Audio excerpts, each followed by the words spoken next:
Hello, students of class 9th English medium. Welcome back to MPSIC virtual classes. MP Tripathi, your subject teacher. Today I will teach you the second chapter of economics. Our second chapter is people as resources. लोग मानो एक संसाधन के रूप में. Now we start. People as resource is a way of referring to a country's working people in terms of existing productive skills and abilities.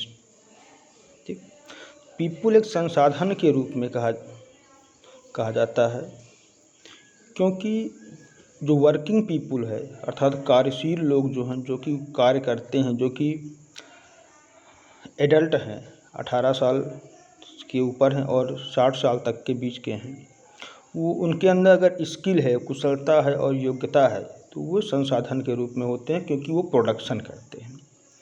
Population is an asset for the economy rather than a liability. It becomes human capital when investments are made in its health care, training and education.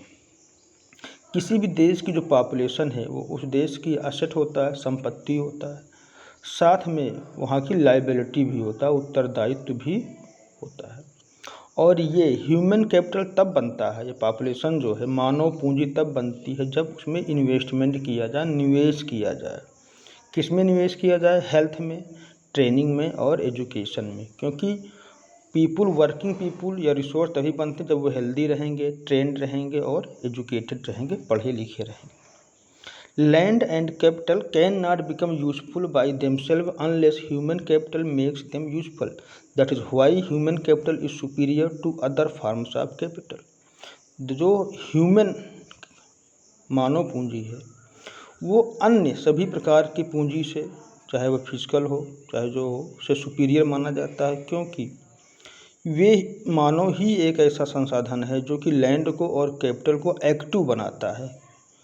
Otherwise ये सभी passive होते हैं, स्वयं कार्य नहीं कर सकते हैं. जब तक मानव उसमें अपना हाथ नहीं लगाएगा तब तक वो हमारे लिए उपयोगी नहीं होगा. जैसे कि आपके घर में बहुत सारा राशन है, गेहूँ चावल सब कुछ रखे, लेकिन जब तक मानव उसमें अपना योगदान नहीं करेगा, उससे खाना नहीं बनाएगा, तब तक वो हमारे लिए यूज़फुल नहीं होगा.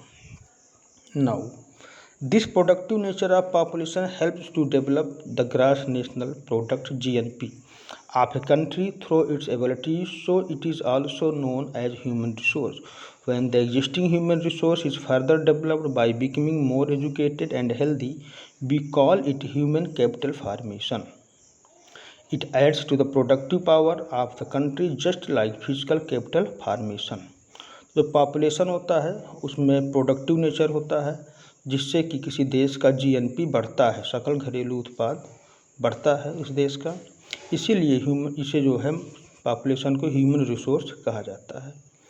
ठीक है, जब ये पॉपुलेशन एजुकेटेड होगी और हेल्दी होगी तब ज़्यादा वर्क करेंगे, जिसे हम लोग ह्यूमन कैपिटल फॉर्मेशन कहते हैं, मानव पूंजी का निर्माण.